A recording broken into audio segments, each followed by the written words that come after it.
السلام عليكم ورحمة الله وبركاته أبنائي الأعزاء طلبة الصف الثاني الثانوي أزهر وعام، أهلا بكم مع محطة جديدة من محطات فصل الضوء. إن شاء الله النهاردة معانا فصل ثالث اللي هو فصل الضوء، الدرس الثالث. الدرس الثالث ده بيتكلم عن الانعكاس الكلي والزاوية الحرجة. تعالوا بقى نلخص كده الدرس قبل ما نبدأ في الحل، نشوف كده مع بعض هنوصل ليه لمرحلة كده من الحاجات الجميلة اللي أنتوا بتحبوها دي. بسم الله. بداية الانعكاس الكلي والزاوية الحرجة يا شباب، سريعا كده نفتكر مع بعض الدرس. هو بيقول لك إيه بقى؟ أنا عندي حالتين. لو انا عندي شعاع ضوئي جاي من وسط اقل لوسط اكبر، في حالتين بيحصلوا، تمام كده؟ اللي هم ايه الحالتين؟ بص من وسط اقل لاكبر. احنا اتفقنا قبل كده من اقل لاكبر بينكسر مقتربا، بيمشي جنب الحيط. من اقل لاكبر بيمشي ايه؟ جنب الحيط، بينكسر مقتربا من العمود. طيب هو قال لك بقى انا عندي حالتين. اول حاجه العمودي الساقط عموديا، يعني لو انا عندي شعاع بيسقط عموديا على سطح فاصل، ساقط عمودي هينفذ على استقامته، مش هيغير اتجاهه. يبقى الساقط عموديا اللي بيحصل له بينفذ على استقامته، تمام؟ اهو يعني انا كده عندي ده السطح الفاصل والشعاع سقط عمودي، على طول بينفذ ايه؟ على استقامته، بحيث تكون زاويه السقوط بتساوي زاويه الانكسار بتساوي صفر. طيب اما بقى الساقط باي زاويه ثانيه، الساقط باي زاويه اخرى، باي زاويه هينكسر ايه؟ هينكسر مقتربا، ينكسر ماله بقى؟ مقتربا من العمود المقام. يعني انا مثلا عندي السطح الفاصل وجاي من وسط اقل زي ما احنا قلنا، تمام، لوسط اكبر، وليكن من الايه؟ من الهواء الى الميه، وسقط بزاويه معينه، دي زاويه السقوط. فهيبدا ايه اللي هيحصل له؟ هينكسر مقتربا بحيث تكون زاويه الانكسار اقل من زاويه السقوط. تعال بقى ما نشوف الشغل بتاعك هنا. طيب انا بقى لو الشعاع جاي من اكبر لاقل، عندي اربع حالات. لو جاي من وسط اكبر كثافه الى وسط اقل كثافه زي الميه للهواء مثلا، هيبقى عندي اربع حالات. بص بقى يا باشا، اول حاجه ده السطح الفاصل اهو، وليكن تحت عندي في ماء وهنا في هواء فوق، وده طبعا بالنسبه لي هو السطح الاول اللي هو الوسط الاول N1، وهنا طبعا الوسط الثاني اللي هو ايه؟ N2. طيب والسرعه هنا طبعا V1، وهنا طبعا السرعه هتبقى V2 ولامدا 1 الطول الموجي هنا، وهنا لامدا 2. ايه بقى اللي هيحصل؟ قال لك اول حاجه انا عندي اربع حالات، ركز بقى معايا. اول حاله ايه؟ الشعاع الساقط عموديا. الشعاع الساقط عموديا على السطح الفاصل، ده ساقط عمود اهو. الساقط عموديا على السطح الفاصل ينفذ على استقامته، ينفذ على استقامته، هيعدي. طيب الساقط، بص الساقط بقى بزاويه، ده شعاع اهو ساقط على السطح الفاصل، ودي زاويه السقوط. قال لك لو الزاويه دي اقل من زاويه اسمها الزاويه الحرجه، هتعرفها دلوقتي. لو اقل من الزاويه الحرجه بينكسر مبتعدا، ما هو جاي من اكبر لاقل، ما احنا عارفين ان من اكبر لاقل اللي بيحصل بينكسر ايه؟ مبتعدا عن الايه؟ عن العمود المقام، هينكسر مبتعدا اهو، بحيث تكون السيتا اكبر من الفاي. طب لو انت زودت زاويه السقوط ديت، هتلاقي زاويه الانكسار بتزيد. زود كمان زاويه السقوط، زاويه الانكسار بتزيد، ما هو علاقه طرديه بينهم، لحد ما هيسقط الشعاع بزاويه، تمام؟ لحد ما يسقط الشعاع بزاويه اهي، الحاله الثانيه او الحاله الثالثه بقى بالنسبه لنا. الحاله الثالثه احنا قلنا طبعا الاول العمودي بينفذ على استقامته، والساقط بزاويه اقل من الزاويه الحرجه ينكسر مبتعدا، والساقط بزاويه بتساوي بقى الزاويه الحرجه. يعني لما تكون الزاويه دي اللي هي زاويه السقوط بتساوي الزاويه الحرجه، هنسميها بقى الفاي سي، بينكسر الشعاع مماثل السطح الفاصل، او بينكسر الشعاع مماثل السطح الفاصل. ركز بقى معايا، اذا انكسر الشعاع مماثل السطح الفاصل بتبقى زاويه الانكسار هنا ب 90 درجه، هتبقى السيتا هنا في الحاله دي بكام؟ اللي هي زاويه الانكسار ب 90، وده اكبر زاويه انكسار. دي اكبر زاويه ايه؟ انكسار لما تكون ليه؟ اللي هو السيتا ب 90. وقال لك ايه هي اكبر زاويه انكسار؟ قال لك زاويه انكسار هي زاويه او زاويه انكسار في وسط اقل كثافه عندما تكون زاويه الثقوب بالساوي الزاويه الحرجه، او هي الزاويه التي تقابل الزاويه الحرجه. هي الزاويه التي تقابل الزاويه الايه؟ الحرجه. هي زاويه انكسار في وسط الانكسار، وهي تقابل الزاويه الايه؟ الحرجه. طيب عندك بقى اي شعاع هيسقط بعد كده هيسقط بزاويه اكبر من الزاويه الحرجه، ما انت عمال تزود الزاويه. هنا كانت الزاويه صفر فنفذ على استقامته، هنا الزاويه كانت اقل من الزاويه الحرجه فانكسر مبتعدا، هنا الزاويه كانت بتساوي الزاويه الحرجه فانكسر مماثل.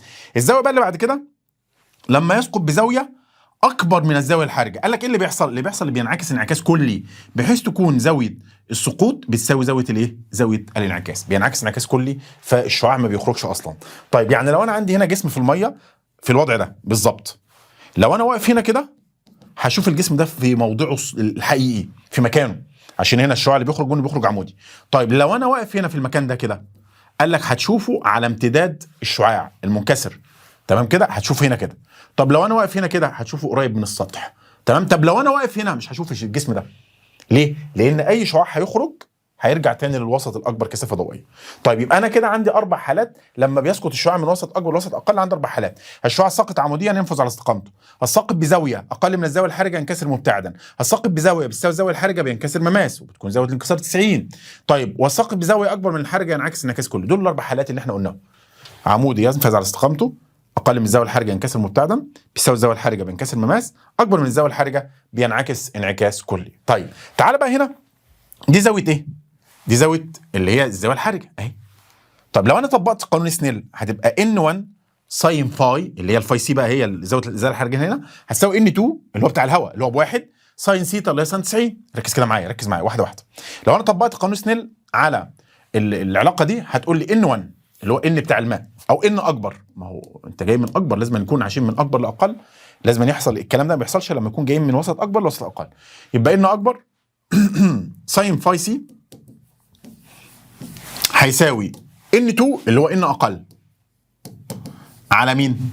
ساين 90. طبعا ساين 90 بواحد، صح كده؟ يبقى اول حاجه اول قانون بقى للساين فاي سي، خلي بالك ساين فاي سي هيساوي N اقل، N بتاع الوسط الاقل يعني، على N اكبر. طيب ممكن تقول لي واحد على N اكبر، ده لو الوسط الثاني هو، ما هو N اقل لو بواحد يبقى واحد على N اكبر. طب تمام. ممكن تقول لي لمدا اقل، لمدا اقل يعني الطول الموجي الاقل على لمدا اكبر. على فكره كقيمه كرقم دايما الساين فاي سي القيمه اللي في البسط لازم تكون اقل من القيمه اللي في المقام عشان تجيبها صح. تمام. تقول لي السرعه الاقل على السرعه الاكبر، برضو السرعه الاقل كقيمه. يعني هنا في الحاله دي في واحد اكبر ولا في 2؟ لا في واحد هي اللي اكبر من في 2، صح؟ ما سرعه الضوء في الهواء، معذره ان في 2 هي في 2 اللي هو الهواء يعني، في 2 اكبر من في 1 عشان في 1 هي اللي تحت. يبقى هنا ايه؟ في 2 على، تبقى تقول لي ايه بقى؟ في 1 على في 2. والمفروض هنا برضو لمدا 1 على لمدا 2. تمام كده؟ طيب المفروض تبقى ايه هنا بقى؟ ان 2 على ان 1. ليه؟ اي حاجه اقل على ايه؟ على اكبر. وممكن تقول لي ساين سيتا على ساين فاي. ممكن هنا ساين سيتا على ساين، مش هي اصلا الساين فاي سي 1 على ان، والان ده اللي هو ايه؟ الان ساين فاي على ساين سيتا. يبقى ممكن تقول لي لو مديك زاويه السقوط وزاويه الانكسار ممكن تقول لي ساين سيتا مقلوبها بقى على ساين فاي، الانكسار على الايه؟ على السقوط. كل دي كده، كل دي حاجات تحسب منها ايه؟ تحسب منها الزاويه الحرجه. وهندخل على طول دلوقتي على الشغل بتاعنا بتاع الايه؟ بتاع الدرس ده. تعال ندخل بقى على الحل ونشوف الحاجات دي هتقابلنا ازاي ونتعامل معاها ازاي. اول سؤال بيقول لي لكي يحدث انعكاس كلي لشعاع ساقط من وسط اكبر، خلي بالك قال لك اكبر كثافه، تمام، الى وسط اقل. طب انا عندي 4 حالات، من اكبر لاقل عندي 4 حالات: العمودي بينفذ على استقامته، الساقط بزاويه اقل من الزاويه الحرجه ينكسر مبتعدا، الساقط بزاويه بتساوي الزاويه الحرجه بينكسر مماس بحيث تكون زاويه الانكسار بكام؟ ب 90، الساقط بزاويه اكبر من الزاويه الحرجه ينعكس انعكاس كلي. تعال نشوف هنا. قال لك بقى ايه؟ من وسط اكبر لوسط اقل كثافه ضوئيه يجب ان تكون زاويه السقوط. لا هي زاويه السقوط هنا هل بتساوي 90؟ لا طبعا مش بتساوي 90، ما تنفعش، ما هو 90 مفيش زاويه سقوط هتساوي 90 بالنسبه لي. طب هل اكبر من الزاويه الحرجه؟ هل بتساوي الزاويه الحرجه؟ هل اقل من الزاويه الحرجه؟ ما هو عشان يحدث انعكاس كلي، ايه شروط الانعكاس الكلي؟ عندك شرطين للانعكاس الكلي: ان يسقط الضوء من وسط اكبر لوسط اقل وده متوفر، وان يسقط بزاويه اكبر من الزاويه الحرجه. يبقى ان يسقط بزاويه اكبر من الزاويه الحرجه حتى يحدث انعكاس كلي. يبقى عندي شرطين، الشرطين اكتبهم عندك. اول حاجه ان يسقط الضوء من وسط اكبر كثافه لوسط اقل وده موجود، قال لك من اكبر لاقل. الحاجه الثانيه ان يسقط بزاويه اكبر من الزاويه الحرجه، ان يسقط بزاويه ايه؟ اكبر من الزاويه الحرجه عشان يحدث انعكاس ايه؟ كلي. طيب السؤال اللي بعده قال لك الشكل المقابل يوضح 4 أشعة، 4 أشعة أو 4 أشعة ضوئية على قرص نصف دائري من زجاج معامل انكساره الان بكام؟ ب1.5. طيب الان ب1.5، اي من هذه الاشعه يحدث لها انعكاس كلي؟ قبل ما تعرف بقى عمليه الانعكاس الكلي لازم تجيب لي الزاويه الحرجه. الزاويه الحرجه هنا بتاعت الوسط ده هتبقى كام؟ ما هو انت عندك الساين فاي سي 1 على ان اكبر او 1 على ان ساين فاي سي، بما ان الوسط الثاني هواء يبقى 1 على 1.5. هتجيبها ازاي بقى؟ انا عايز الفاي سي، يبقى الفاي سي شيفت ساين، شيفت ساين 1 على 1.5 هتطلع تقريبا 41.9 او 42 اهو كده. شيفت ساين 1 على كام؟ على 1.5 هتساوي اهو 41.8 يبقى تقريبا 42 يعني، يبقى الفاي سي هنا تقريبا 42. تعال اما نشوف بقى الكلام ده. انا هنا الشعاع ده ساقط عمودي، ده هينفذ على استقامته.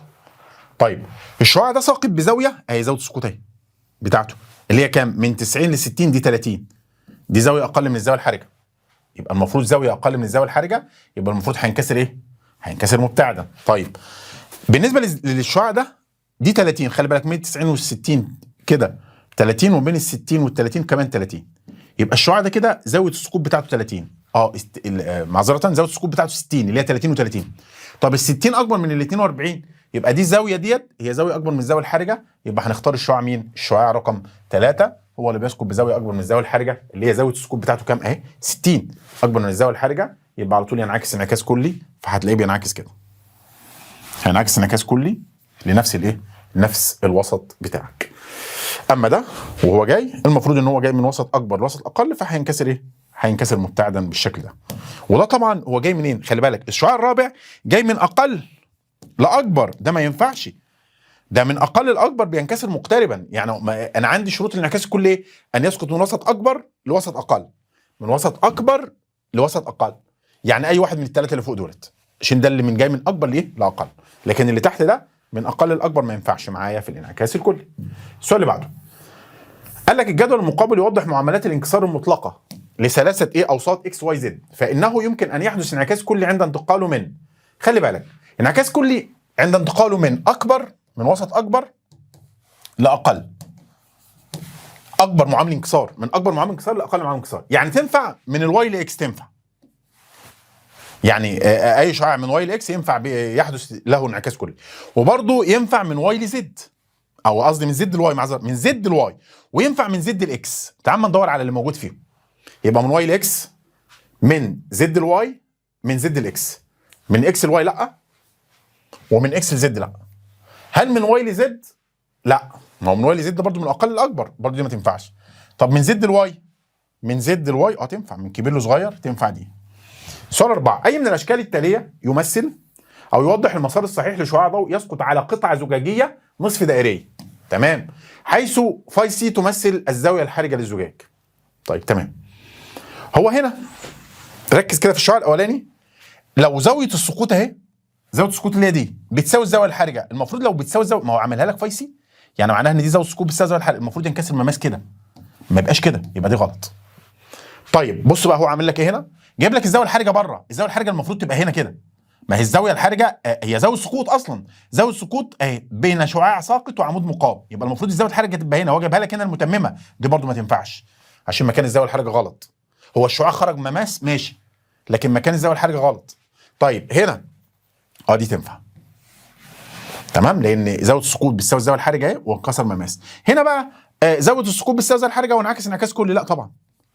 هو امتى انعكس انعكاس كلي؟ اذا كان زاويه السقوط اكبر من الزاويه الحرجه، اكبر من الزاويه الايه؟ الحرجه. السؤال الخامس، السؤال الخامس بيقول لك ايه؟ اكبر زاويه انكسار لشعاع ضوئي سقط من الماء الذي معامل انكساره 4/3 الهواء هي. اكبر زاويه انكسار هي الزاويه التي تقابل الزاويه الحرجه. اكبر زاويه انكسار، اكتب كده عندك، اكبر زاويه انكسار هي الزاويه التي تقابل الزاويه الحرجه، اكبر زاويه انكسار اللي هي بتكون 90 لما ينكسر الشعاع مماس من غير ما تحسب اي حاجه. اكبر زاويه انكسار هي الزاويه التي تقابل الزاويه الايه؟ الحرجه، ودي بتكون كام؟ 90. طيب قال لك تتوقف الزاويه الحرجه بين وسطين على، احنا قلنا الساين فاي سي هتبقى ان اقل على ان اكبر، ان اقل على ايه؟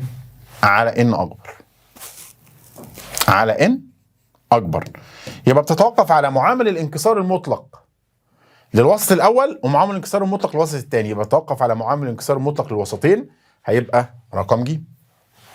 السؤال 7 بيقول لي هنا الاشكال، اي الاشكال البيانيه التاليه يمثل العلاقه بين جيب الزاويه الحرجه، جيب الزاويه الحرجه ساين فاي سي لعدد من الاوساط الشفافه كل منها مع الهواء ومعامل الانكسار. اولا الان 1 على ساين فاي سي والساين فاي سي 1 على ان، يبقى العلاقه بينهم علاقه ايه؟ علاقه عكسيه، والعلاقه العكسيه هنا هتبقى رقم ج. طيب السؤال رقم 8 سقط شعاع ضوئي من الهواء على سطح سائل بزاويه سقوط، خلي بالك زاويه السقوط كام؟ يبقى دي الفاي، زاويه السقوط بكام؟ ب 30. طيب فكانت زاويه انكساره في السائل 22، دي السيتا. عايز فان الزاويه الحرجه للسائل، احنا اتفقنا ان الساين فاي سي، ساين فاي سي 1 على ان. تمام. والان ساين فاي على ساين سيتا، يبقى اقدر اقول له ايه؟ بص 1 على، خلي بالك بقى الان بقى شيلها وحط ساين فاي على ساين سيتا مقام يطلع بسط، يبقى دي كده ساين سيتا. يبقى ممكن اعملها على طول ساين سيتا على ساين فاي. ساين سيتا بكام؟ ساين سيتا اللي هي ساين 22 على ساين فاي اللي هي كام؟ ساين 30. اعمل لها كده ساين 22 على ساين 30، ساين 22. نعملها شيفت ساين على طول بقى، شيفت ساين الاول عشان تجيبها على طول. ما انت عايز الفاي سي نفسها اللي انت هتجيب. لو قلت لي ساين 22 على ساين 30 يبقى انت كده بتجيب الساين فاي سي. انا عايز الفاي سي، يبقى شيفت ساين على طول. يبقى شيفت ساين علامه الكسر بتاعتك ساين 22 على كام؟ على ساين 30 تساوي طبعا 48 ونص بالظبط، 48 ونص اهي. طيب السؤال، اذا كانت الزاويه الحرجه للوسط بالنسبه للهواء 45 فان معامل انكسار برضو 1 اهو. الان هيبقى كام؟ هو عايز اذا كانت الزاويه، هو مديك الزاويه، يبقى ان 1 على ساين فاي سي. الان بتساوي 1 على ساين فاي سي اللي هي 1 على ساين 45. وساين 45 1 على جذر 2 تقريبا، صح؟ يبقى على طول 1 على جذر 2 مقام يطلع بسط، هتطلع جذر 2. راجعها برضو تاني. السؤال العاشر بيقول لك ايه؟ في الشكل المقابل سقط شعاع ضوئي بزاويه 45، يبقى زاويه السقوط 45 من الوسط A على السطح الفاصل مع الوسط B، فانحرف بزاويه 45. طيب عن مساره الاصل فيكون معامل الانكسار النسبي بين الوسطين. طيب تمام. هو سقط بزاويه كام؟ دي زاويه السقوط. تمام كده؟ طيب من الوسط A على السطح الفاصل مع الوسط B. طب انا عندي هنا مثلا ده العمود المقام اهو كده. تمام. فزاويه السقوط هنا كام؟ قلنا 45. طيب تمام. قال لك ايه بقى اللي حصل؟ من الوسط ايه على السطح الفاصل مع الوسط بي، فانحرف انحرف. هو المفروض ان الشعاع ايه اللي هيحصل له؟ بص كده، المفروض ان الشعاع هيمشي على استقامته كده. انحرف دي يبقى يا اما انكسر مماس للعمود يعني يبقى كده يعني، يا اما يبقى كده. وطبعا في الحاله الصح هيبقى كده، هينكسر كده، فهينحرف عن مساره. المفروض ان الزاويه دي كام؟ 5. ما هي دي تساوي دي 5، يعني لو هو مشي على استقامته تبقى دي 45، يبقى دي زيها 45. طيب انحرف بقى بزاويه 45 يعني بقى كده، يعني انكسر مماس للسطح الفاصل. يبقى كده انكسر مماس. عارف يعني ايه انكسر مماس؟ يعني كده على طول زاويه السقوط دي هي الزاويه الحرجه، والان هنا هتبقى 1 على ساين فاي سي، والفاي سي بكام؟ ب 45. انت استنتجتها ازاي؟ عرفنا ازاي ان ال 45 هي الزاويه الحرجه؟ قال لك انحرف عن مساره. المفروض الشعاع الضوء بيسير في خطوط مستقيمه، فانحرف عن مساره بزاويه 45 يعني انكسر مماس للسطح الفاصل. متى ينكسر الشعاع مماس للسطح الفاصل؟ اذا سقط بزاويه بتساوي الزاويه الحرجه. ينكسر مماس للسطح الفاصل اذا سقط بزاويه بتساوي الزاويه الحرجه. يبقى في الحاله ديت زاويه السقوط اللي هو مديها لك دي هي الزاويه الحرجه. يبقى على طول الان 1 على ساين 45، 1 على ساين 45 اللي هي 1 على جذر 2 تطلع برضه جذر 2.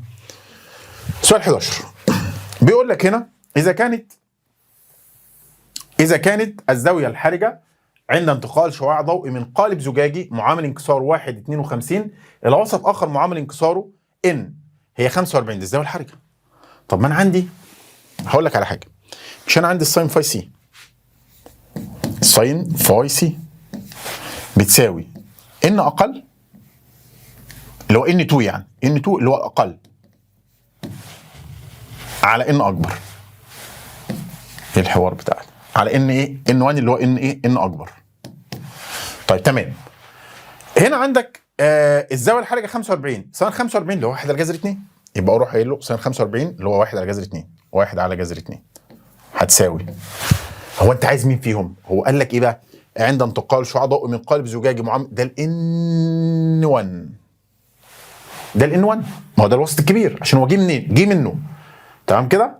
طيب قال لك يبقى على طول الان 1 بكام؟ ب 1 52. طب انا عايز الان 2 اللي هي الان يعني على 1 52. يبقى هنا على طول هتقول لي ايه؟ يبقى الان هتساوي 1 52 في 1 على جذر 2. 1 على جذر 2 على الجذر جذر 2 في كام بقى؟ 1.52. 1.52 تساوي اس اي دي 1.7 يبقى ب.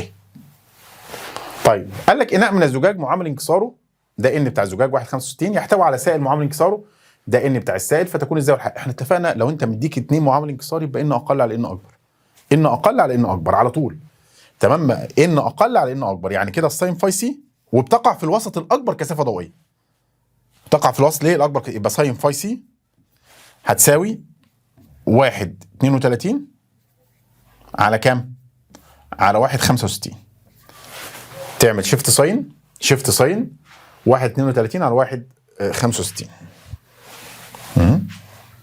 شيفت ساين 1.32 على كام؟ على 1.65.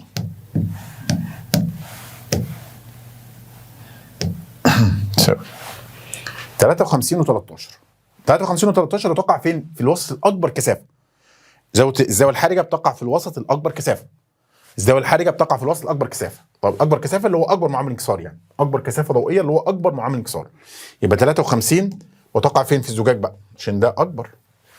1.65 اكبر من 1.32 يبقى الرقم ده وتقع فين؟ في الزجاج. 13 ثلاثه اوساط شفافه. تمام. اكس واي زد الزوايا الحرجه لها مع الهواء الفاي سي بتاع الاكس، الفاي سي بتاع الواي، الفاي سي بتاع الزد. اذا علمت ان انعكاس، ركز بقى، انعكاسا كليا يمكن ان يحدث للضوء عند انتقاله من اكس لواي، يبقى كده ان اكس بص ان اكس كده اكبر من ان واي. عرفت منين؟ ما هو الانعكاس الكلي بيحدث عندما ينتقل الضوء من وسط اكبر لوسط اقل. من اقل لاكبر مفيش انعكاس كلي.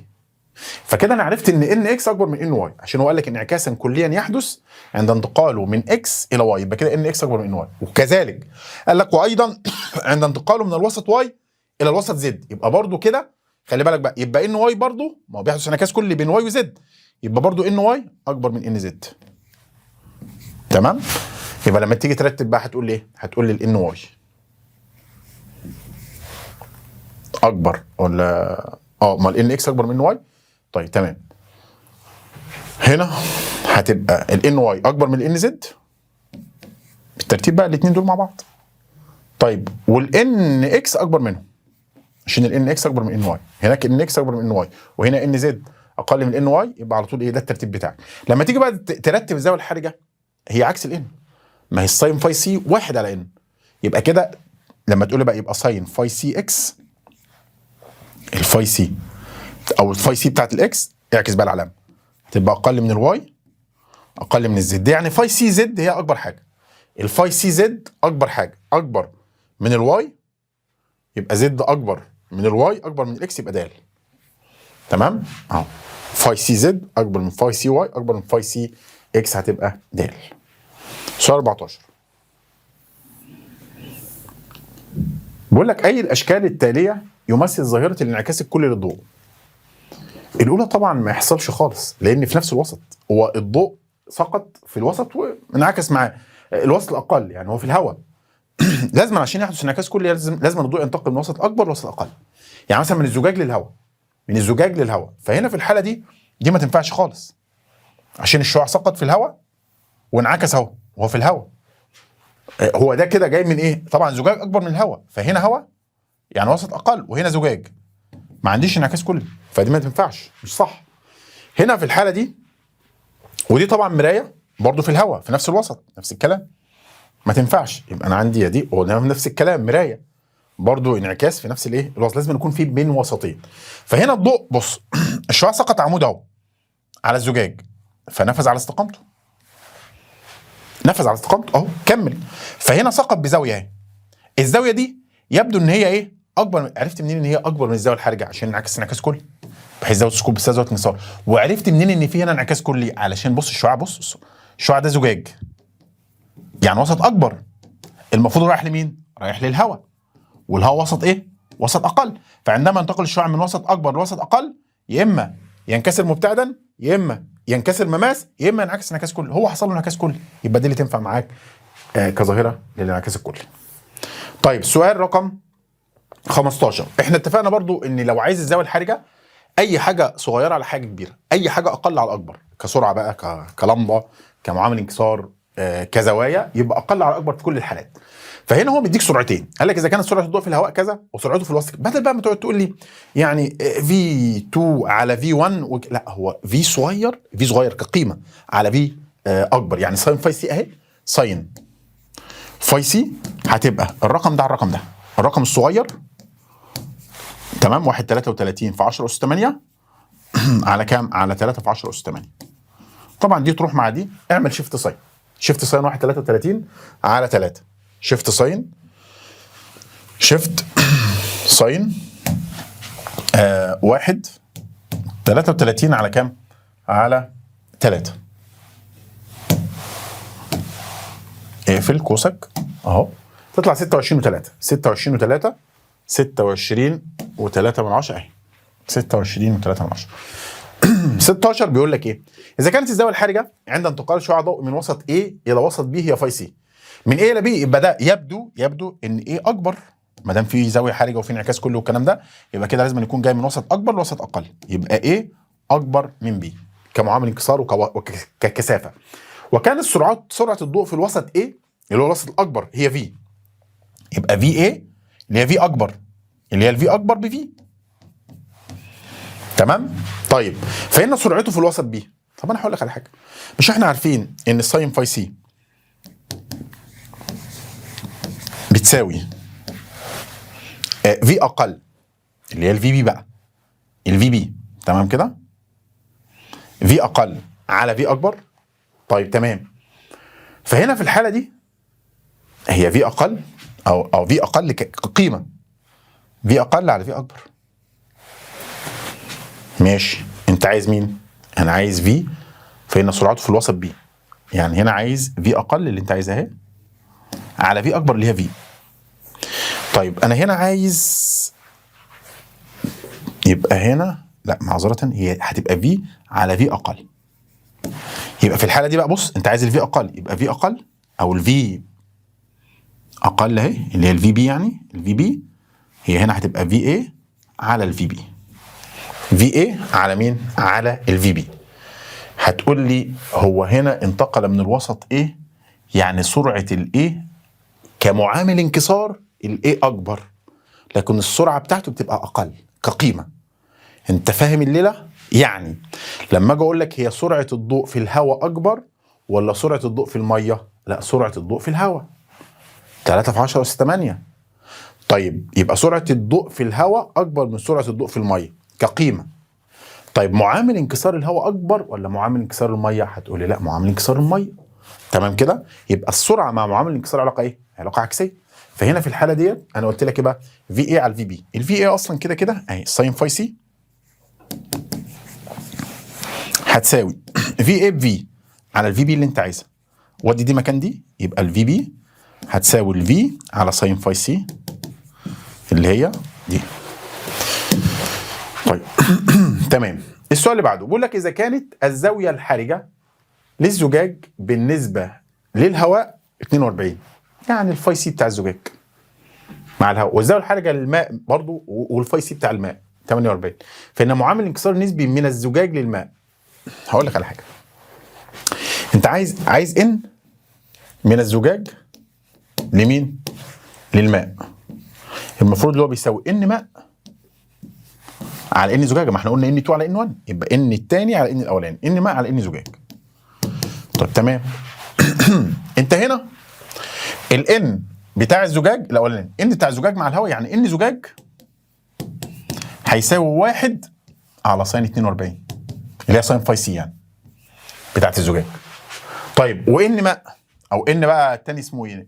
ان ماء هتبقى 1 على ساين كام؟ على ساين 48. طب تعملها بقى ازاي دي؟ بص كده، ان ماء بص عكسي معاه اهي تحت، خلي ساين 48 تحت اهي. طيب وان زجاج دي معاها يبقى فوق قصاد، يبقى ساين 42، يبقى تعمل لي ساين 42 على ساين كام؟ على ساين 48. ساين 42 على ساين 48 بتساوي تطلع 9 من 100 او 9 من 10 اهي. قال لك الزاويه الحرجه بين الزجاج والماء هتبقى ساين فاي سي. احنا اتفقنا ان الساين فاي سي ان اقل على ان اكبر، او ان 2 على ان 1، اللي هي 1 ان 2، اللي هي ممكن اقول له ايه بقى؟ اللي هي في اقل، في اقل اللي هي مين؟ اللي هي الفي 2 على الفي اكبر اللي هي ايه؟ او الفي 1 على الفي 2 عشان علاقه عكسيه مع الان يعني، اللي هي في اقل كقيمه على في ايه؟ في اكبر. فهنا انا عايز اوصلك لدي ان الساين فاي سي 1 ان 2. فلما يجي يقول لي بقى اذا كان معامل الانكسار النسبي من الزجاج للماء كذا وهو عاوز الزاويه الحرجه بينهم، يبقى على طول هي نفس ايه؟ نفس معامل الانكسار اللي انا لسه حللها دلوقتي. نرجع بقى تاني كده للسؤال ده اهو. بص كده، انت جبت معامل الانكسار النسبي من الزجاج للماء 9 من 10، عايز بقى الزاويه الحرجه بينهم، يبقى شيفت ساين 9 من 10. شيفت ساين كام؟ 9 من 10 على طول. طيب السؤال اللي بعده جايب لك بقى الاطوال الموجيه، هتبقى لامدا الصغيره على لامدا الكبيره على طول وانت مغمض. لو عايز زاويه حرجه، زاويه حرجه بين وسطين هتبقى 4000 على 5500، يبقى الفاي سي شيفت ساين على طول بقى. شيفت ساين، شيفت ساين كام؟ 4000. طبعا الانجستروم هتروح مع الانجستروم على 5500. الانجستروم هتروح مع الانجستروم، والانجستروم طبعا 10 سالب 10، يبقى شيفت ساين على طول. شيفت ساين كام؟ 4000 على كام بقى؟ على 5500 ساوي ايه ده؟ في حاجه غلط. تمام. شيفت ساين تاني، شيفت ساين احنا عكسنا 4000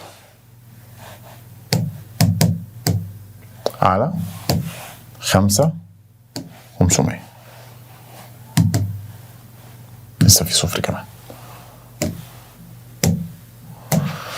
طيب 46 و6، 46 و6 و60 تقريبا طيب بيقول لك سقط شعاع ضوئي بزاويه السقوط دي الفاي على الهواء. طيب تمام، دي زاويه السقوط من الهواء على سطح ماده شفافه للضوء، فانعكس جزء منه وانكسر جزء اخر بحيث كان الشعاع المنعكس عمودي على الشعاع المنكسر، فتكون الزاويه الحرجه للماده الشفافه مع الهواء هي نقط. طب ما تيجي اما نشوف الحوار ده كده بالراحه كده. يعني هنرسم الحاله دي. لو انا هنا جيت قلت لك ده السطح الفاصل، فانا عندي ده شعاع ساقط ودي زاويه السقوط، فزاويه السقوط 54 طبعا، وهنا طبعا انعكس شعاع يبقى لازم زاويه الانعكاس دايما بتكون قد زاويه السقوط، يبقى دي برضه ب 54. تعالى بقى هات لي زاويه الانكسار.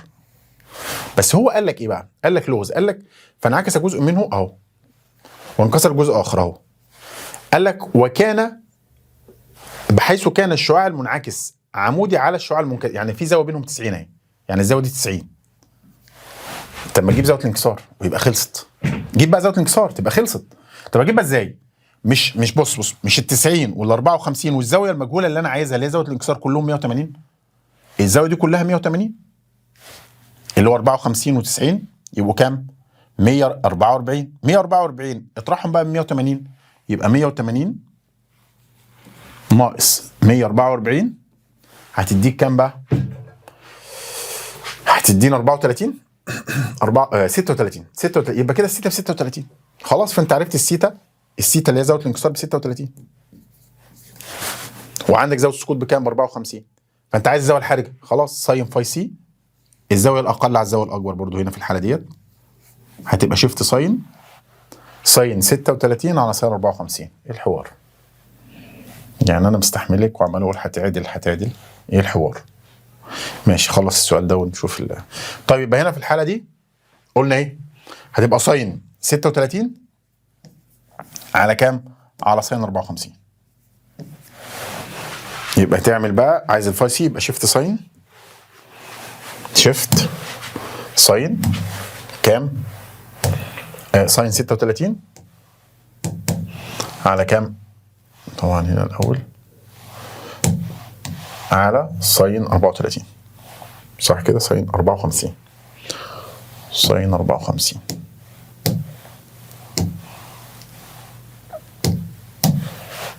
يبقى 46 و6 من 10 تقريبا. 46 هي 46 وكام؟ 46 و4 ما هي دي 6 هي 46 و4 تقريبا. دي كده هتبقى كام؟ 4. طيب تمام. تعملي تاني ولا ايه الدنيا؟ طيب هنا بيقول لي بقى من التطبيقات بقى اللي هو طبعا داخلين على فكره الالياف الضوئيه. فبقول لك استخدم طبيب منظار لفحص ورم بالقناه الهضميه لمريض، عافانا الله واياكم. فان فكره عمل هذا المنظار تعتمد على ظاهره الانعكاس الكلي. الانعكاس الكلي للضوء اللي هو فكره اللي هو الايه؟ الالياف الضوئيه. طبعا الالياف الضوئيه يعني بيبقى شكل كده هنا اللي هو فبيدخل الضوء من احد طرفيه بزاويه اكبر من الزاويه الحرجه فينعكس انعكاس كلي حتى يخرج من الطرف الاخر بنفس الايه؟ بنفس الكيفيه. السؤال بقى 21 بيقول لك ايه؟ شعاع ضوئي يسقط بزاويه سقوط دي للفاي على السطح الفاصل بين الزجاج معامل انكساره ده الان والهواء، اي الاشكال التاليه يمثل مسار هذا الشعاع. اولا بص، بما ان هو بقى من الزجاج، يعني خلي بالك احنا قلنا من اكبر لاقل احسب الزاويه الحرجه على طول. فهو جاي من زجاج لهواء يبقى على طول احسب الزاويه الحرجه. بس الزاويه الحرجه ساين فاي سي 1 على ان، ساين فاي سي 1 على ان اللي هو 1 على 1 ونص، يبقى 1 على 1 ونص شيفت ساين. هتطلع الفاي سي طبعا ب 42 تقريبا، ب 42 تقريبا. طيب دي اللي هي الزاويه الحرجه. تعالى بقى نشوف اول شعاع اهو. طبعا الزاويه دي ال 40 دي مالها؟ ال 40 اقل من الزاويه الحرجه، صح؟ ال 40 اقل من الزاويه الحرجه، فاحنا قلنا الساقط بزاويه اقل من الزاويه الحرجه ينكسر مبتعدا. ينكسر ايه؟ مبتعدا. ده حصل له انعكاس كل ده ما ينفعش. تمام؟ وده برضو نفس الكلام، يعني هو المفروض ان هو بيسقط وبيرتد في، لا هو المفروض ايه اللي بيحصل؟ يعني حصل له انعكاس كلي في الهواء في الزق، لا ده برضو ما تنفعش، يبقى الاثنين دول غلط. طيب هنا في الحاله دي هو جاي من وسط اكبر لوسط اقل وزاويه السقوط اقل من الزاويه الحرجه، فالمفروض ايه اللي بيحصل؟ هو بينكسر بس مبتعدا مش مقتربا، ده مقتربا، يبقى ده برضو ما تنفعش. تعال بقى ما نشوف اللي دي هي اللي هتطلع صح ان شاء الله. يبقى زاويه السقوط ب 40 اللي هي اقل من الزاويه الحرجه، يبقى على طول ينكسر مبتعدا، يبقى هي دي اللي تنفع رقم ب. يبقى عندما يسقط شعاع ضوء من وسط اكبر كثافه لوسط اقل كثافه عند 4 حالات هفكرك بيهم. العمود ينفذ على استقامته، الساقط بزاويه اقل من الزاويه الحرجه زي دي كده، ما هي الزاويه دي اقل من الزاويه دي، يبقى ينكسر مبتعدا بحيث تكون زاويه الانكسار اكبر من زاويه السقوط. الساقط بزاويه بتساوي الزاويه الحرجه ينكسر مماس، يعني يبقى على السطح الفاصل. يعني لو الزاويه دي ب 42 يبقى ينكسر كده على الايه؟ على السطح الايه؟ على السطح الفاصل. طب لو اكبر بقى من 42 يبقى ينعكس انعكاس كلي فين؟ يعني مثلا لو 43 44 يبقى ينعكس انعكاس كلي كده. دول الاربع حالات بتوع مين؟ بتوع الانعكاس الكلي. وشرط الانعكاس الكلي ان هو ايه؟ بيكون من وسط اكبر كثافه لوسط اقل كثافه، وبيسقط بزاويه اكبر من الزاويه الحرجه عشان يحدث انعكاس كلي. ظاهره السراب، فاكر ظاهره السراب؟ افكرك بظاهره السراب كده مع بعض. في السؤال بيقول لك ايه؟ الشكل المقابل يمثل حدوث ظاهره السراب فان الترتيب الصحيح لمعاملات الانكسار. اولا بص، احنا اتفقنا ان بارتفاع درجه الحراره طبقه اللي هو سطح الارض بيمتص الحراره بتاعت الشمس فبترتفع درجه الحراره اللي هي سطح الارض، فبالتالي طبقه الهواء الملامسه لسطح الارض دي بتكون ايه؟ اقل كثافه. فالهواء الاقل كثافه بيطلع لفوق والهواء الاكبر كثافه بينزل لتحت. فانا كل ما بطلع لفوق كل ما اللي فوق بيبقى اكبر كثافه من اللي تحت. فلو انت هترتب هتبقى الان 1 اكبر كمعامل انكسار واكبر كثافه، اكبر من ان 2، اكبر من ان 3، اكبر من ان 4. تعالى ما نشوف كده، وعايز الترتيب الصحيح يبقى ان 1 اكبر من 2 اكبر من 4 يبقى صح، اكبر من 3 يبقى ايه؟ رقم الف. سؤال 23 بيقول لي هنا في 23 الشكل المقابل يوضح شعاع ضوء يمر من الوسط اكس الى الوسط واي في اتجاه الوسط زد، فتكون العلاقه بين معاملات الانكسار المطلقه لهذه الاوساط. هقول لك على حاجه، احنا طبعا تعالى كده بنشوف يبدو ان الشعاع سقط من اكس لواي فانكسر مبتعدا، صح كده؟ مبتعدا ولا مقترب؟ اهو لا مبتعدا. ما دام انكسر مبتعدا يبقى جاي من اكس لواي، انكسر مبتعدا يبقى هو جاي من اكبر لاقل، اهو مبتعدا لان سيتا اكبر من فاي، يبقى كده ان اكس اكبر من ان واي، تمام؟ عشان ينكسر مبتعدا.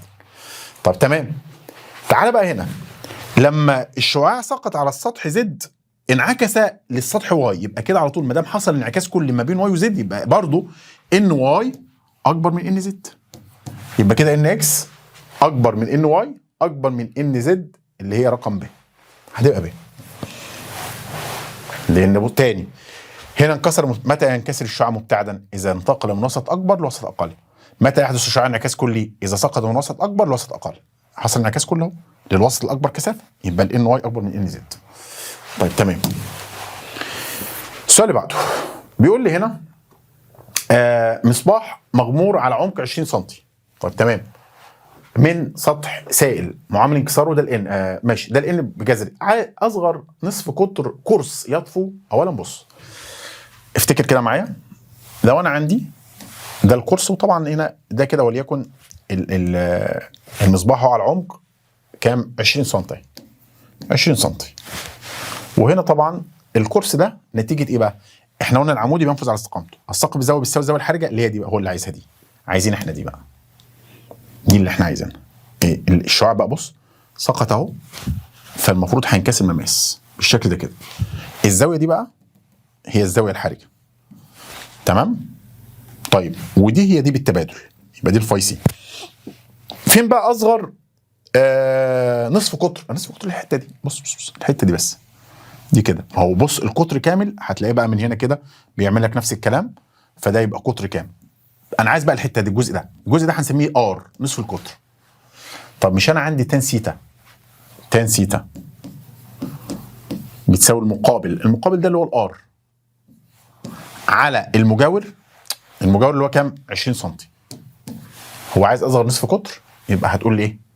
يبقى الار هتساوي 20 تان فاي سي، معظمه هو تان فاي سي، فاي سي الزاويه الحرجه يعني الزاويه دي سواء مقابل بتان فاي سي. طب تجيب الفاي سي منين؟ 1 على ان، 1 على جذر 2، مش الفاي سي ساين فاي سي 1 على ان، ساين فاي سي 1 على ان، يبقى الفاي سي بقى ها هتبقى شيفت ساين 1 على جذر 2 اللي هي 45، يبقى الفاي سي طلع ب 45 يا سيدي. يبقى هنا 45 في 20، خلي بالك ده سنتي، يبقى شيفت تان، لا تاني. هو احنا جبنا، احنا قلنا تان 45 بقى، تان 45 يبقى تان 45 في 20، يبقى تان 45 بواحد، ما هي الفاي سي طلع ب 45، يبقى 20 في 1 بكام؟ ب 20، يبقى برضه 20 كام؟ 20 سم. طب قال لك اذا زاد العمق، عمق المصباح يعني العمق اللي هو ده الاتش يعني، طب ما انت عندك علاقه طرديه تحت سطح الماء في نصف القطر. بص بص بص مش دي كده التان فاي سي بتساوي ار على اتش اللي هو العمق. هو قال لك زاد العمق، العلاقه بين الار والاتش علاقه طرديه، لو العمق زاد الار تزيد، تمام كده؟ يبقى على طول هقول له بقى في ان نصف قطر ايه؟ هيزداد. بيقول لك هنا غمره مصباح كهربي يصدر ضوء ازرق، تمام، على عمق معين من سطح الماء، فتكونت بقعه دائريه من الضوء الازرق على سطح الماء، فاذا وضع مصباح اخر على نفس العمق يصدر ضوء احمر بدلا من الازرق، فان بقعه الضوء هتزداد. عارف ليه هتزداد؟ هقول لك على حاجه. انا عندي الساين فاي سي تتناسب طرديا مع مين؟ مع اللمبه، وعكسيا مع الان، تمام كده؟ الساين فاي سي اللي هي الزاويه الحرجه، يعني الزاويه الحرجه تتناسب طرديا مع اللمبه اللي هو الطول الموجي، وبتتناسب برضه عكسيا مع الان. ما هو الان 1 على ساين فاي سي، والساين فاي سي 1 على ان، يبقى عكس مع الان، يبقى طرد مع اللمبه. طب مين اكبر لمبه؟ مين اكبر طول موجي؟ الاحمر. عارف انت كده لما تيجي ترتب الالوان، لما تيجي ترتب الالوان كده في المنشور الثلاثي، ايه فاكر الالوان الطيف؟ حرص خزين، تاني حرف في كل كلمه، حرص خزين، ح احمر، وبعدين برتقالي، ر برتقالي، تمام كده؟ يبقى ح احمر. بص الترتيب، حرص خزين، تاني حرف في كل كلمه، ح احمر، ر برتقالي، صاد اصفر، اصفر، وبعدين خ اخضر، اخضر، وبعدين زين ازرق، ازرق، وبعدين نيلي، وبعدين بنفسجي.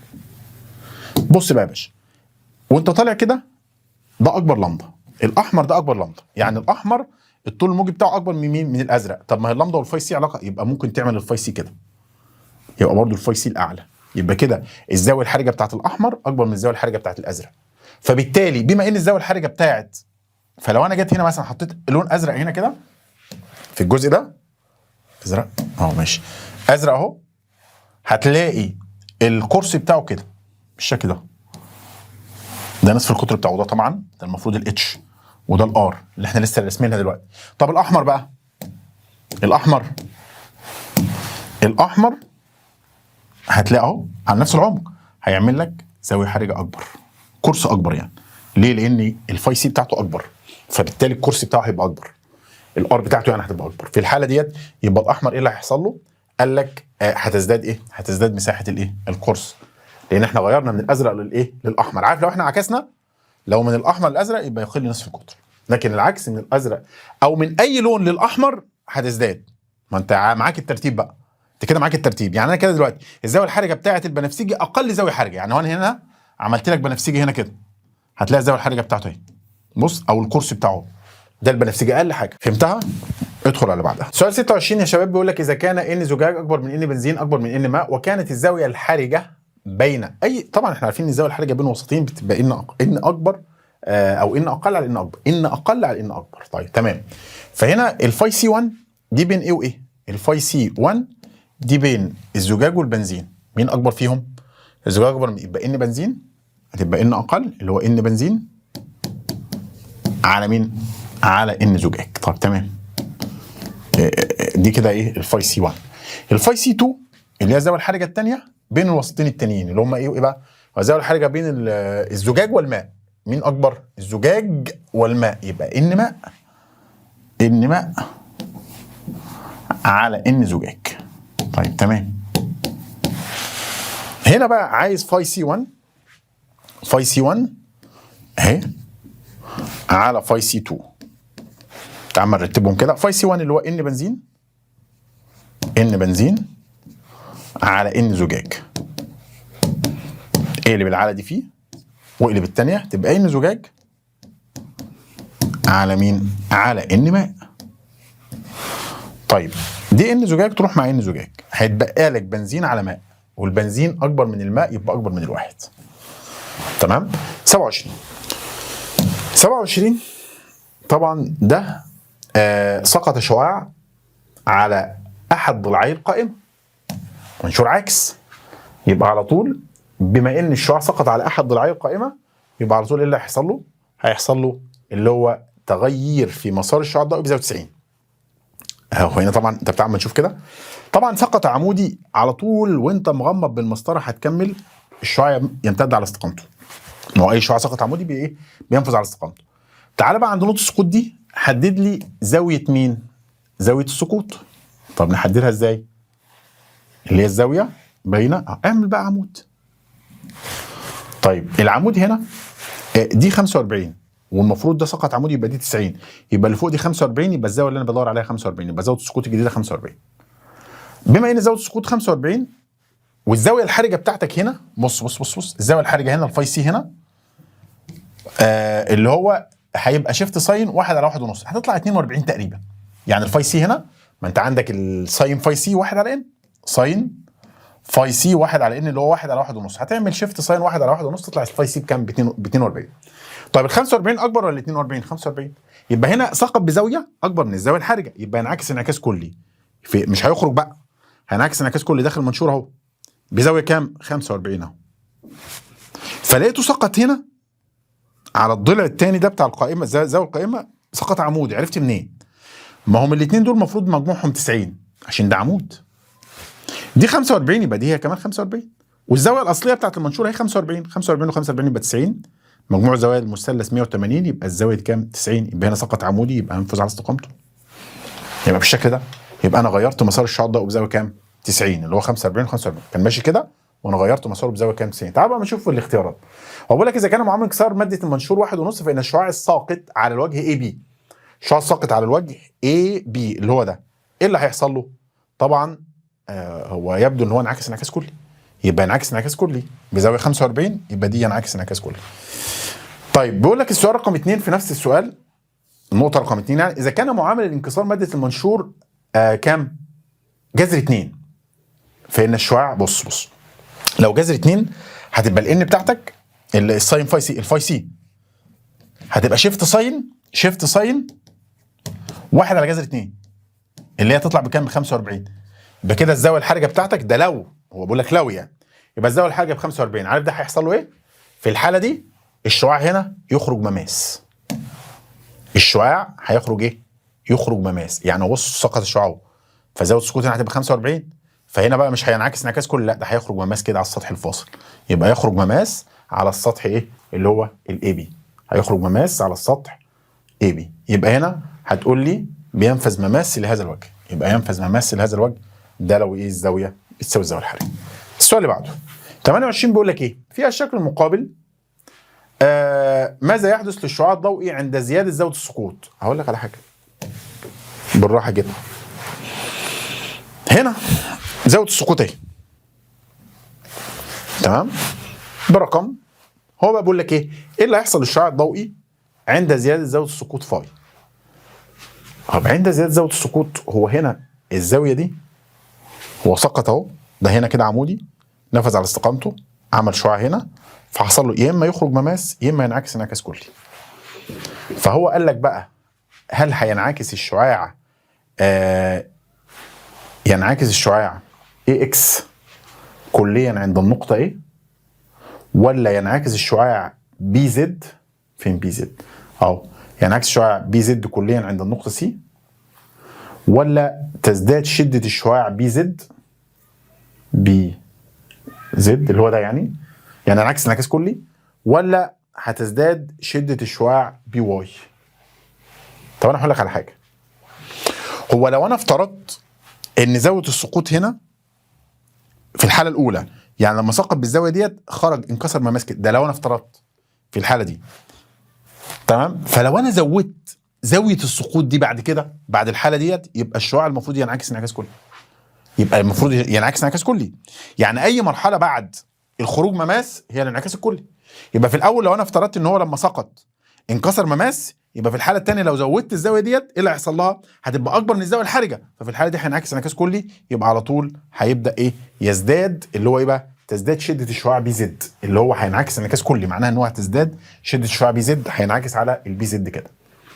طيب السؤال اللي بعده بيقول لك هنا ما الضوء الذي له اقل، احنا لسه قايلينها، ما الضوء الذي له اقل زاويه حرجه عند انتقاله من الزجاج الى الهواء؟ اقل زاويه حرجه هو اكبر زاويه حرجه اللي هو اكبر طول موجي اللي هو الاحمر. رتب احمر برتقالي اصفر اخضر ازرق نيلي بنفسجي. يبقى انت عندك البنفسجي اقل زاويه حرجه، وبالتالي اللي هو ايه؟ اكبر معامل انكسار. ما هو اكبر معامل انكسار اللي هو الان، يبقى اقل زاويه حرجه. السؤال اللي بعده 30 بيقول لك اذا سقطت حزمه من اشعه الضوء الابيض على السطح الفاصل بين الزجاج والهواء فانكسر الضوء الاخضر مماسا، خلي بالك الضوء الاخضر انكسر مماس للسطح الفاصل كما بالشكل. يعني ده معناه ايه؟ معناه كده ان الفاي سي هي بتساوي مين بقى؟ بتساوي زاويه سقوط اللون مين؟ اللون الاخضر. طيب لو انا زودت قال لك ايه بقى؟ فان الاشعه الضوئيه التي تنفذ الى الهواء هي اشعه الضوء. ركز معايا عشان محتاج نرجع تاني اللي احنا قلناه. انا عندي دلوقتي ترتيب الالوان: احمر برتقالي اصفر اخضر ازرق نيلي بنفسجي، صح؟ تاني اهو تحت كده: احمر برتقالي اصفر اخضر ازرق نيلي بنفسجي. ده احمر، وبعدين عندك برتقالي، وبعدين اصفر اخضر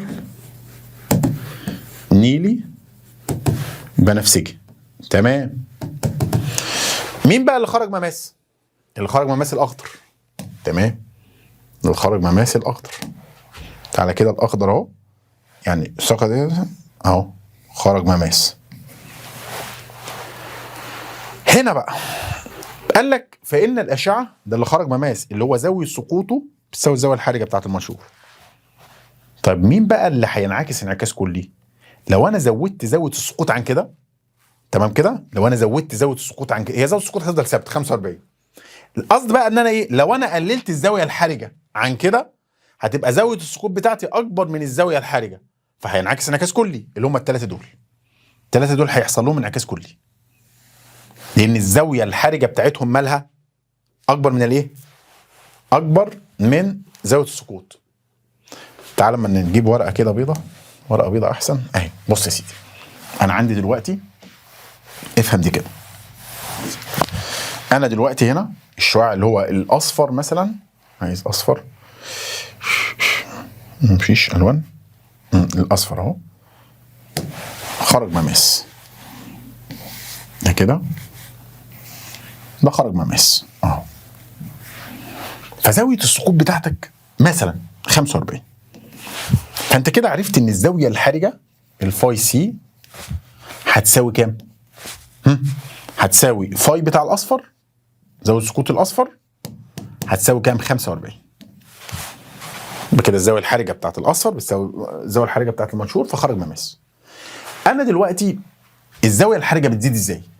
احنا قلنا الزاويه الحرجه بتزيد كده، يعني الاحمر اكبر فاي سي، فاذا كانت الفاي سي بتاعت الاصفر 45 يبقى الفاي سي بتاعت الاحمر هتبقى اكبر من ال 45. الفاي سي بتاع الاحمر هيبقى اكبر من كام؟ 45.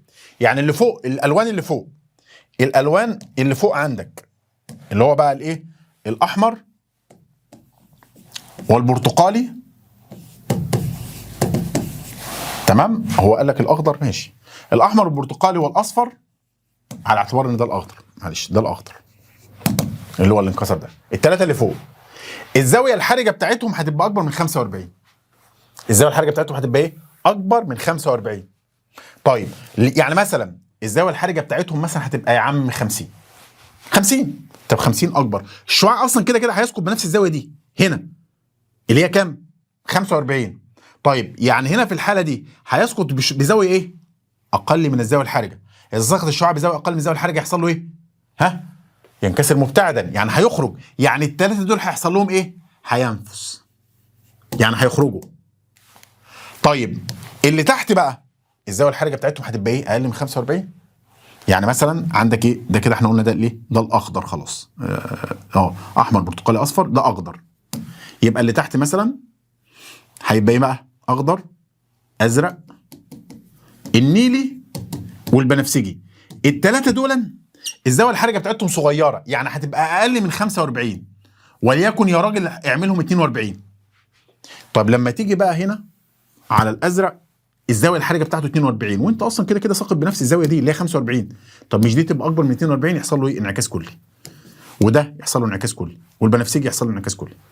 يبقى الثلاثه اللي تحت هينعكس كليا. الاحمر الازرق والبنفسجي وده هينعكس كليا، يعني مش هيخرج. اما مين بقى اللي هيخرج وهينفذ؟ الاحمر والبرتقالي والاصفر اللي هم الاكبر منين؟ الاكبر من الاعلى منه. الاعلى من مين؟ الاعلى من اللي هو الاخضر. تعال نرجع تاني كده. يبقى هو بقى بيقول لك ايه؟ فان الاشعه الضوئيه التي تنفذ الى الهواء، تنفذ الى الهواء يعني هتخرج. يبقى الثلاثه دول. اما الثلاثه اللي تحت هيحصل لهم ايه؟ انعكاس كلي، عشان الزاويه الحرجه بتاعتهم هتبقى اقل من 45 وزاويه السقوط اصلا هتبقى كده كده 45 في كل الحالات اللي انا افترضتها مثلا. يبقى على طول الثلاثه اللي تحت يحصل لهم انعكاس كلي، اما اللي فوق هينفذ على استقامته او ينفذ الى الهواء. يبقى الاصفر والبرتقالي والاحمر هم دول اللي هينفذ الى الايه؟ الهواء. سؤال يعني من الاسئله اللولبيه شويه، الثعبانيه شويه. طيب قال لي هنا رقم 31 بيقول لك سقط شعاع ضوئي من الهواء بزاويه سقوط ده فاي، تمام؟ بزاويه سقوط فاي على ليفه ضوئيه معامل انكسار مادتها ده الان. يبقى تجيب الفاي سي بتاعتها واحد على، يبقى الفاي سي شيفت ساين، الفاي سي هتبقى شيفت ساين اللي هو 1.7 شيفت ساين واحد على 1.7 1 على 1 وكام؟ 7/10 بتساوي، يبقى الفاي سي ب 36. هنا الفاي سي بكام؟ ب 36. طيب تمام. قال لك فانكسر ثم انعكس زي ما انت شايف كده الان وجبت الفاي سي بكام؟ طيب تمام. ثم انعكس، طبعا هو بما ان دي 60 يبقى دي زيها 60، ما هي زاويه السقوط بس زاويه الايه؟ ده حصل له انعكاس كلي يعني. انا بقى عايز الزاويه دي كام؟ صح؟ صح. طب انا هقول لك على حاجه، ايه رايك لو انا كملت المثلث ده كده؟ مش دي تبقى 90 ودي 60 يبقى 150 يبقى دي 30، يبقى زاويه كده كده انا عرفت ان زاويه الانكسار بكام؟ ب 30. زاويه الانكسار بكام؟ ب 30. طيب وعندك الان، ما تجيب الفاي.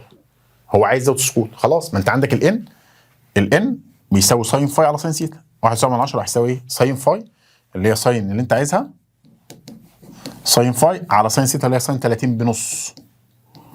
اعمل لي بقى شيفت ساين 1.7 في نص، شيفت ساين عشان تجيب بقى على طول، يبقى شيفت ساين 1.7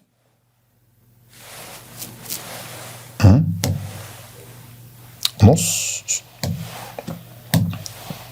في كام بقى؟ في 1 1.7 تساوي 58.2 اهي 58.2. فهمت حاجه؟ كملت المثلث ده، دي 60 يبقى دي زي 60 عشان زاويه الثقوب بتساوي زاويه الانعكاس على طول. فزاويه الانعكاس مديها لك بكام؟ هو انعكس انعكاس كلي لان اكبر من زاويه الحركه. زاويه الحركه كانت 36 ودي 60، زاويه السقوط هنا 60 فانعكس بزاويه 60. طب انا عايز الزاويه دي اللي هي زاويه الانكسار، فعشان تجيب الزاويه دي رحت جايب بس عامل مثلث كده، ده قائم زاويه قائمه ودي 60 يبقى دي كام؟ 30. خلاص زاويه الانكسار ب 30 وانت عندك الان ب 1.7، مش انت عندك الان بيساوي ساين فاي على سين سيتا؟ هات بقى الفاي.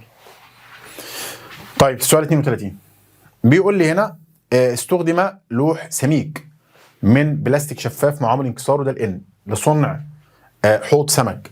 طبعا انا عايز بقى تجيب الزاويه الحرجه هنا. ما هو الان هنا هيبقى كام؟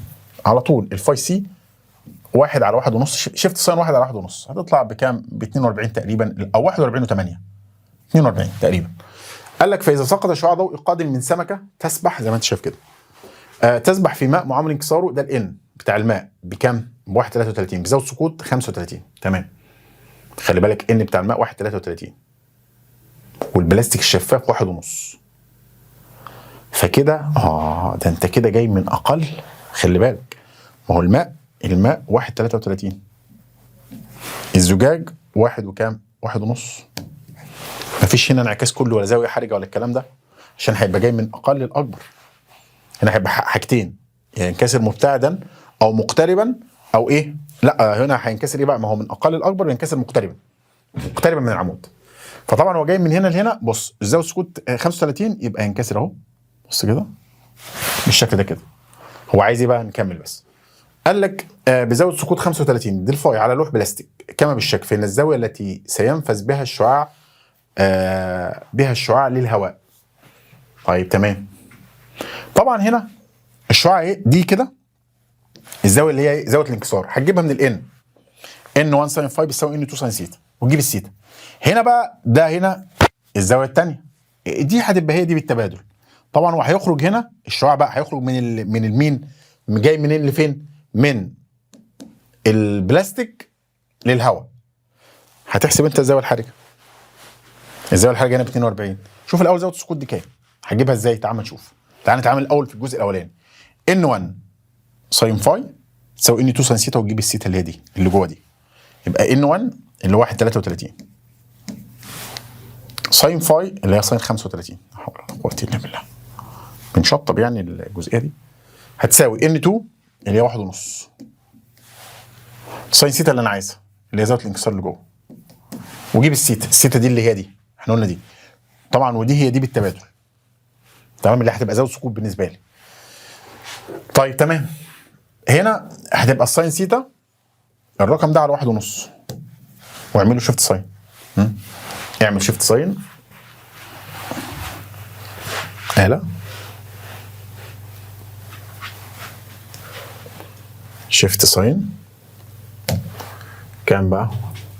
1.33 1.33 ساين كام؟ 35 على 1.5 اقفل قوسك تساوي 30. يبقى كده زاويه الانكسار هنا 30. طب 30 ايه علاقتها بالزاويه الحرجه؟ خلي بالك بقى، ما احنا قلنا دي 30 وليكن دي كده 30 يبقى دي زيها كام؟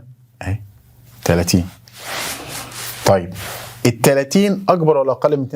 لا اقل. يبقى على طول ايه اللي هيحصل؟ يبقى ينكسر ايه بقى؟ جاي من اكبر لاقل ينكسر ايه؟ مبتعدا عن العمود.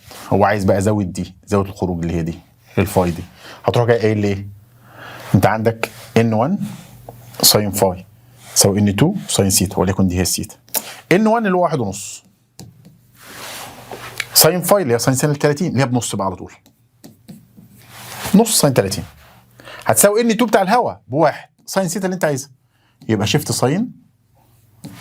ساين 1.5 في كام؟ في نص. شيفت ساين 1.5 في نص يتساوي 48.59. 59 يعني تقريبا بقى الأقرب ليها بقى احنا ماشي دي 49 72. طيب برضه عشان نتأكد احنا قلنا الفاي سي احنا قلنا بكام؟ الفاي سي بتاعت ده احنا قلنا 1. طيب تمام ماشي. وقلنا هنا الزاوية دي 30. طب ما ايه رأيك لو انا قلت ايه بقى؟ انت عايز، ما هي دي تقريبا حرف ماشي 30 و30 احنا طلعنا دي 30 يعني هو التقريب هتطلع 49 وكام و72. وقف كده الفيديو واحسبها تاني مع نفسك كده وجيبها من الاول. اول سؤال بقى في المستويات العليا على انعكاس كل الزاويه الحرجه اللي هو الدرس الثالث في الفصل بتاع الضوء، الفصل الثالث. اول سؤال بيقول لك ايه؟ هنا بيقول لي اختر الاجابه الصحيحه. ثلاثه اوساط شفافه للضوء معاملات الانكسار ان اكس ان واي ان زد يسقط شعاع ضوئي على السطح الفاصل بين كل منها والهواء كما هو موضح بالشكل او بالاشكال التاليه. عايز سرعه الضوء تكون، طيب تكون اكبر فين؟ احنا اتفقنا مع بعض لو انت فاكر الثلاث اوساط اللي فوق كلهم هواء. احنا اتفقنا مع بعض لو انت فاكر في الدرس بتاع الانكسار ان اكبر زاويه، اكبر سرعه، اكبر طول موجي، اقل معامل انكسار. بص كده، بص معايا. هنا طبعا هو يبدو ان الشعاع في الثلاث اوساط انكسر مماس، صح كده؟ صح كده. وعايز بقى سرعه الضوء تكون اكبر في الوسط مين؟ اللي هو اكبر زاويه. اكبر زاويه بالنسبه لنا، تعال ما نشوف اكبر زاويه بالنسبه لنا اللي هي ايه؟ لو انت بصيت على الزاويه دي بس كده الاول، الزاويه دي الشعاع منصف العمود، منصف المربع ده، فالزاويه ديت 45. تمام كده. بص الشعاع كده ايه جاي من المربع كده اهو ماشي كده. فهنا في الحاله ديت دي 45 ده 45 ده 45 كده. فهنا الزاويه هنا زاويه السقوط 45. هنا زاويه السقوط اقل من 45. يعني لو هنا 45 يبقى هنا مثلا ممكن تكون كام؟ مثلا 40. هنا الزاويه بص يعني بص المفروض تبقى هنا عشان تبقى النص ده. هنا طبعا الزاويه دي صغيره، يعني هنا زاويه السقوط بالنسبه لك هتبقى مثلا 50. يبقى يبدو ان انت عندك الاكس، الزاويه بتاعت اكس اكبر من الزاويه بتاعت زد، اكبر من الزاويه بتاعت الواي. يبقى في ان سرعه الضوء تكون اكبر في الوسط اكس. تبقى اكبر فين؟ في الوسط اكس. تمام كده؟ تمام. السؤال اللي بعده بيقول لك ايه بقى؟ بقول لك اسقط شعاع ضوئي على شريحه مربعه من ماده شفافه كما بالشكل المقابل. كما بالشكل الايه؟ المقابل. فان معامل انكسار الماده الشفافه التي يجعل الشعاع يخرج مماسا للوجه اكس واي زي ما هو عامل كده بيساوي، علما بانه مديك في المعطيات ساين 90 ناقص سيتا بتساوي كوزين سيتا، ومديك الفاي 1 زاويه السقوط هي ب 45. طيب هو عايز ايه بقى؟ طيب عايز معامل انكسار. طيب تمام. معامل انكسار انت عندك قانون لمعامل انكسار الان هيبقى ساين فاي، ساين فاي اللي هي ساين 45 طبعا، ساين فاي اللي هي ساين 45 على ساين سيتا دي اللي هي دي سيتا. تمام. يبقى ساين فاي على ساين سيتا. وعلى فكره ليها قانون تاني اللي هو واحد على ساين فاي سي، واحد على ساين فاي سي، هو الان واحد على ساين فاي سي. طيب ايه رايك لو انا جيت رحت جاي عامل مثلث ده كده عشان اعرف بس الزاويه دي ايه؟ يعني زاويه السقوط دي ايه؟ اللي هي الفاي دي اصلا هي الفاي سي، الفاي دي هي الفاي سي. ما هو عشان اتكسر مماس يبقى زاويه السقوط هنا هي الزاويه الحرجه بما انه اتكسر مماس. فيبدو ان دي سيتا ودي 90 صح؟ يبدو ان مجموع الاثنين دول 90 اللي هو سيتا زائد الفاي سي بتساوي 90، سيتا زائد الفاي سي بكام؟ ب 90. يعني كده الفاي سي هتساوي كام بقى؟ الفاي سي هتساوي مجموع الاثنين دول 90 سيتا زائد الفاي سي بتساوي 90. يبقى على طول الفاي سي بتساوي ايه؟ يبقى الفاي سي هتساوي 90 ناقص سيتا، 90 ناقص سيتا. تمام كده؟ تعال بقى نرجع للاثنين دول نساوي الاثنين دول ببعض. يبقى ساين فاي اللي هي ساين 45 نتهدي بقى على ساين سيتا اللي هي كام بقى؟ ساين سيتا ماشي خليها كده هتساوي واحد على ساين فاي سي اللي هي 1 على ساين 90 ناقص سيتا. طب ما هو ساين 90 ناقص سيتا دي اللي هي كوزين، ما تعمل لي هنا كوزين سيتا بقى على طول بقى اهي. كوزين سيتا على طول. ايه رايك كده؟ تمام. يبقى كده الساين 45 اي ساين 45 هتساوي ايه؟ ما انت لو ضربت طرفين في وسطين هتبقى ساين 45 هتساوي ساين سيتا على كوزين سيتا. ساين سيتا على كوزين سيتا. ازاي جت دي ازاي؟ بص مش دي بتتضرب في دي؟ طب ودي لوحدها، يبقى ساين 45 في كوزين سيتا بتساوي ساين سيتا. قسمت على كوزين سيتا على طول، راحت من هنا كوزين كده، بقت ساين سيتا على كوزين سيتا دي اصلا بتفكرك بايه؟ بتان سيتا. يبقى ساين 45 يبقى تان سيتا اي تان سيتا بتساوي كام؟ ساين 45. انا عايز بقى السيتا دي، انا عايز السيتا. طيب عشان لو انت جبت الايه السيتا تروح تجيب الفاي سي. طيب هتعملها ازاي؟ هتقول لي شيفت تان ساين 45. شيفت تان ساين 45. شيفت تان ساين كام؟ 45 هتساوي 35 26. دي مين؟ دي السيتا. يبقى كده السيتا بتاعتك 35 كام؟ رجعت انا بس كده 35 26. 35 26. طب ايه رايك بقى؟ انت عايز مين؟ عايز الفاي سي. ما تطرح يا باشا من 90. يبقى 90 ناقص الرقم ده، 90 ناقص انصر، يبقى 90. انت عايز معامل انكسار صح؟ ماشي. ما انت هتقول لي بقى الان، هترجع بقى لده الان واحد على، يبقى 90 ناقص انصر يساوي 54 و73. ده الفاي سي. يبقى الفاي سي 54 و73. طب اعمل لي بقى، انت عايز الان، يبقى واحد على ساين انصر. واحد على ساين انصر ان هتبقى واحد على ساين انصر يساوي 1.22. يبقى الان على طول كام؟ 1.22 من 100 اللي هي دي. حلو السؤال؟ حلو السؤال. طيب السؤال اللي بعده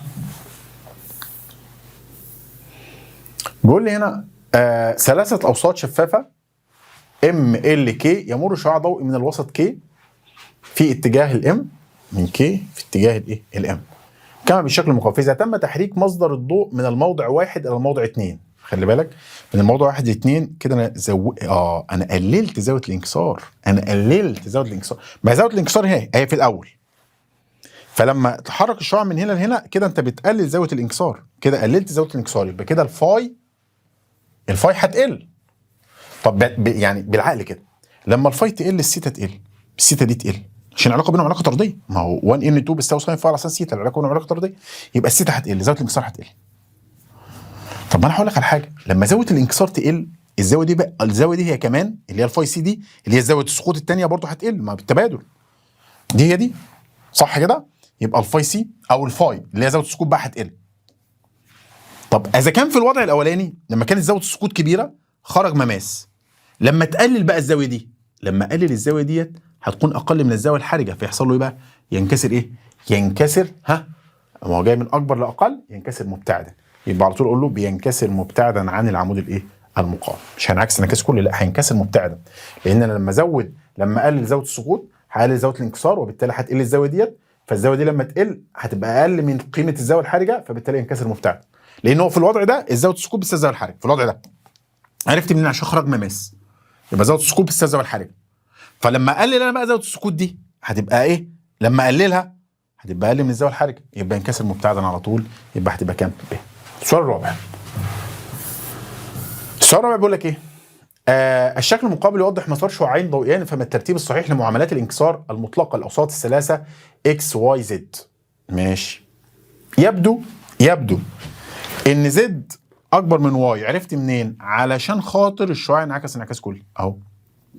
الشعاع الاولاني اهو، الشعاع الاول حصل له ايه؟ انعكس انعكاس كلي. يبقى على طول زاويه السقوط دي اكبر من الزاويه الحرجه بين الوسطين. وامتى بيحدث انعكاس كلي؟ لما الشعاع الضوئي بيجي من وسط اكبر لوسط اقل. يبقى كده يبدو ان زد اكبر من ان واي. تعال للشعاع الثاني. الشعاع الثاني اهو انكسر برضو مماس، يبقى برضو زد اكبر من اكس، يبقى يبدو ان زد اكبر من ان اكس. طب تمام كده تمام. طب كده انا عرفت ان زد اكبر واحد، بس انا مشكلتي في الان واي وان اكس. يعني الان واي والان اكس دول ايه علاقتهم ببعض؟ مين اكبر من الثاني؟ قال لك بص هنا الزاويه الحرجه، بص مش ده انعكاس انعكاس كلي، ودي زاويه السقوط على فكره يبدو ان هي 45، فانعكس انعكاس كلي، يبقى هنا الزاويه الحرجه 45. على فكره هنا بقى برضه نفس الكلام، هي الزاويه برضه 45 بس ده انكسر مماس. يبقى هنا بين الوسطين دولت، بين الوسطين دول الزاويه الحرجه كام؟ 45. يبقى في الحاله ديت هتبقى ان احنا قلنا ان ايه؟ ان اقل على ان اكبر، يبقى ان اقل اللي هو ان اكس على ان زد هتبقى ايه هنا؟ بتساوي 45. في الحاله دي بتساوي 45 عشان انكسر مماس. لكن هنا بقى بين الوسطين دولت هتبقى الزاويه الحرجه اللي هو ان اقل اللي هو ان واي على ان زد برضو هيبقى ايه العلاقه؟ مش هنا انعكس انعكاس كلي، يبقى الزاويه الحرجه بين الوسطين دولت اقل من 45، يبقى اقل من 45. يبقى بالعقل كده اما يكون الان، طبعا الان زد موجوده تحت في الاثنين اهي هنا وهنا، يبقى كده الان واي اقل من 45 والان اكس بتساوي 45، يبقى كده ان اكس مالها اكبر من الايه؟ من الان واي، وان زد اكبر من الاثنين. يا رب تكون فهمتها، عدة من الاول تاني. تمام، يبقى ان زد اكبر من ان اكس اكبر من ان واي، هتبقى ب. تاني فهمتها؟ جيبها من الاول. هنا حصل انعكاس كلي للشعاع ده، يبقى الزاويه الحرجه بين الوسطين دولت هتبقى اقل من 45 عشان نعكس انعكاس كلي. هنا الزاويه الحرجه بين الوسطين دول بما ان انكسر مماس يبقى بتساوي 45، يبقى دي كده ان اكس على ان زد بتساوي 45 عشان انكسر مماس. هنا ان واي الصغير على الكبير على ان زد اقل من 45، لان لو بتساوي 45 ينكسر مماس، ولو اكبر من 45 يبقى ايه؟ يبقى ينعكس انعكاس كلي. احنا غلطنا؟ تصدق؟ بص تاني. هنا الزاويه الحرجه بين الوسطين هي طبعا هي هنا عن 45 انعكس انعكاس كلي، يبقى المفروض ان الزاويه الحرجه بين الوسطين هتبقى اقل من 45 صح.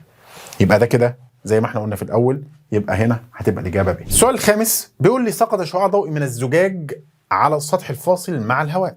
طب تمام، يعني مثلا لو احنا ده كده زجاج وهنا هواء. طيب قال لك ايه بقى؟ بزاويه السقوط طبعا بتساوي الزاويه الحرجه، يعني كده هتبقى زاويه السقوط بتساوي الزاويه الحرجه، يبقى زاويه الخروج بتاعته بكام؟ ب 90، يعني السيتا ب 90 ما دام بيساوي الزاويه الحرجه يبقى زاويه الخروج ب 90. قال لك ايه بقى؟ فانكسر ومثل السطح فاذا وضع على السطح الفاصل بين الزجاج والهواء طبقه من الماء، يعني احنا حطينا طبقه من الماء بين الايه؟ بين الزجاج اهو ومين؟ والهواء، ده في المنتصف بينهم يعني. قال لك فان زاويه خروج مش هتتغير. عارف ليه مش هتتغير؟ لان احنا اتفقنا في درس الانكسار لو انت فاكر ان زاويه الخروج بتعتمد على الوسط الاول والاخير، والوسط الاول والاخير ما اتغيروش، اللي في النص هو اللي اتغير.